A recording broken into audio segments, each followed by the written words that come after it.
ওদের জন্য ম্যাচ হেরেছি। ম্যাচ হেরে সরাসরি এদের দোষারোপ করে ম্যাচ শেষে একই বললেন লিটন দাস। বাংলাদেশকে হারিয়ে ম্যাচ শেষে লিটনদের নিয়ে উপস্থাপকের করা কঠিন প্রশ্নের জবাবে কি বলেছিলেন শাদাব খান? বাংলাদেশ টিমে কিছু বল দামার্কা ক্রিকেটারদের জন্য আজকে বাংলাদেশ টিমটার এমন অবস্থা। তারা নিজেদেরকে ফেসবুকে আন্তর্জাতিক মানের খেলোয়াড় দাবি করেন, কিন্তু মাঠের পারফরমেন্স দেখে তো মনে হয় ওরা পাড়ার ক্রিকেট খেলারও যোগ্য না।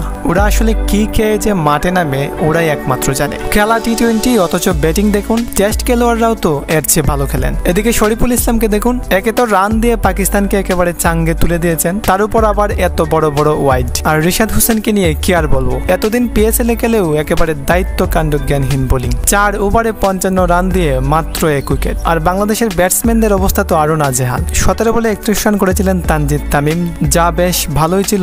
দীর্ঘদিন পর 30 বলে 48 রানের নক দিয়েছিলেন লিটন দাস, আর জাকের আলী 20 বলে 36। এই ছিল বাংলাদেশের ব্যাটসম্যানদের ভালো নক। আর বাকি ব্যাটসম্যানদের অবস্থা দেখলে আপনার নিজের শরীরেই রাগ উঠে যাবে। নিজেকে আন্তর্জাতিক মানের খেলোয়াড় দাবি করা তৌহিদ হৃদয় 22 বলে 17, পারভেজ ইমন 5 বলে 4, শামীম হোসেন 2 বলে 4, আর রিশাদ, তানজিম, মাহিদি ওনারা আর কি বা করবেন, ওনারা তো বোলার। তবে হাসান মাহমুদ বোলার হলেও বেশ ভালো খেলেছে, 5 বলে 9 রান, যা আর একটু সম্মানজনকভাবে হারতে সাহায্য করেছে। যাই হোক, শেষ পর্যন্ত 37 রানে সম্মানজনক হারই হেরেছে বাংলাদেশ।